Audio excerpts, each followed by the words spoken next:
J'ai 2-3 colis à ouvrir, on va faire ça ensemble.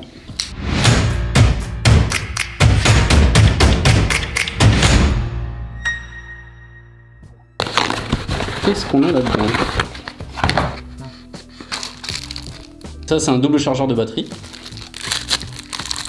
Un truc pas du tout officiel, Blessis, voilà, il y a plein de... En fait les constructeurs chinois mettent leur marque dessus mais ils ont tous le même moule.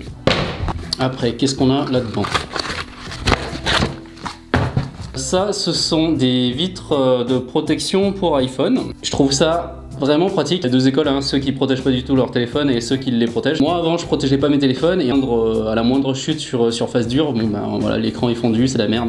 En ce moment j'ai pas le temps ni l'argent de péter mes téléphones et d'avoir des vitres pétées, donc je préfère mettre ça. Ce sont des vitres en verre trempé et ça marche plutôt bien, ça se pose assez facilement pour avoir une vitre propre. Vous mettez ça sur le téléphone et en fait ça vient absorber tous les chocs qu'il y a sur l'écran, ça fissure d'abord la vitre. Et ce qui est vraiment intéressant avec ce genre de produit, c'est que le tactile il est vraiment comme pratiquement comme d'origine. Le feeling du tactile sur votre téléphone est pratiquement comme d'origine. Voilà, moi je recommande ce genre de produit si vous voulez mettre une vitre sur votre téléphone. Je vous mets le lien pour acheter le produit dans la description.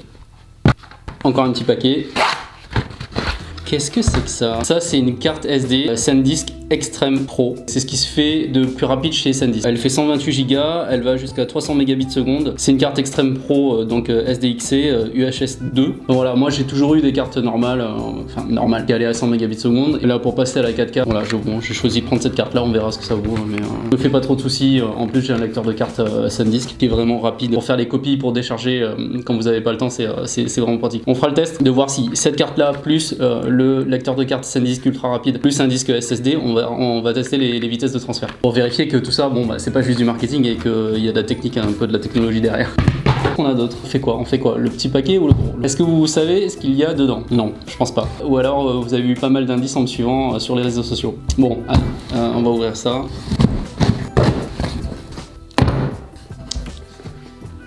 Un objectif Sony Alpha FE 55 mm f1.8 Zeiss. C'est la monture full frame pour les mirrorless Sony. Et du coup vous vous demandez mais pourquoi il achète un objectif Sony alors qu'il est équipé chez Canon? Du coup on va ouvrir le gros paquet.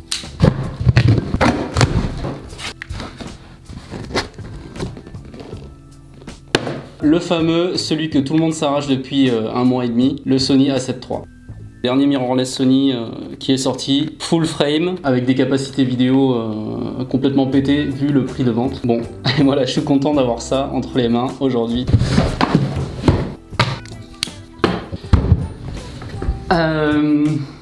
Bon alors, qu'est-ce que ça veut dire tout ça? Qu'est-ce que ça veut dire ce déballage de produits?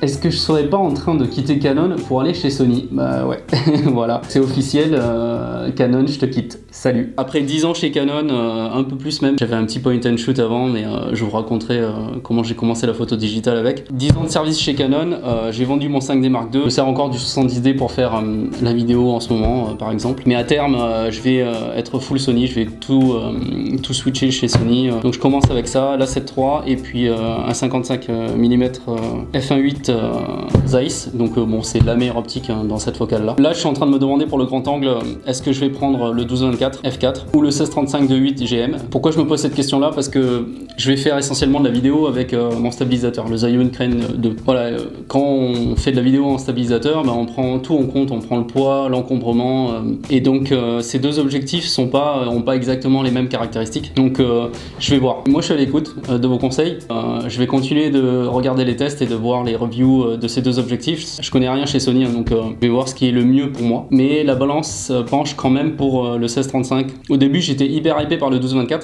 Il est léger, le zoom n'allonge pas l'objectif quand vous changez de focale. Mais bon, f4. Et puis finalement, en regardant de plus en plus les reviews de cet objectif-là, je me rends compte que le 12-24 c'est quand même un objectif de spécialiste. C'est-à-dire que c'est un objectif qui va vraiment être utilisé pour de l'architecture, pour vraiment sublimer des espaces intérieurs ou des lignes de perspective, etc.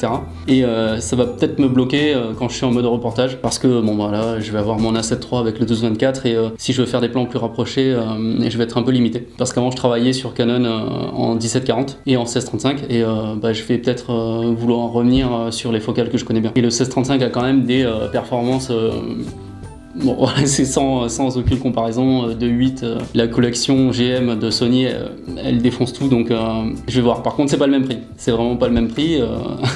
C'est un autre budget, voilà. Donc, je crois qu'on peut toucher le 12-24 à 1700 €, 1600 €. Et le 16-35 de 8, il est plutôt dans les 2400 €. C'est pas rien.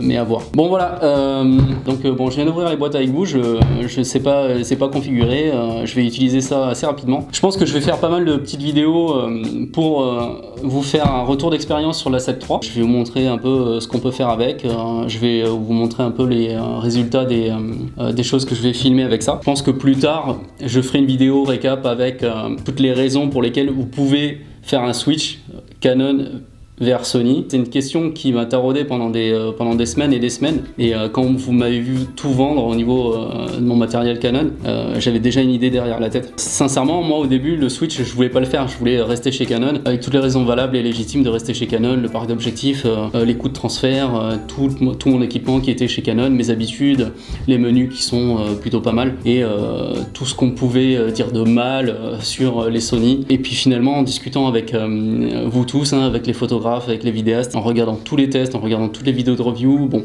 clairement Sony a jeté un pavé dans la mare énorme sur le marché en sortant ce boîtier parce que il embarque avec lui les technologies, on va dire, de 2018 chez Sony à un prix incroyable. Ce boîtier nu, vous pouvez l'avoir pour 2300 € avec 5 ans de garantie dans des magasins de photos spécialisés parisiens.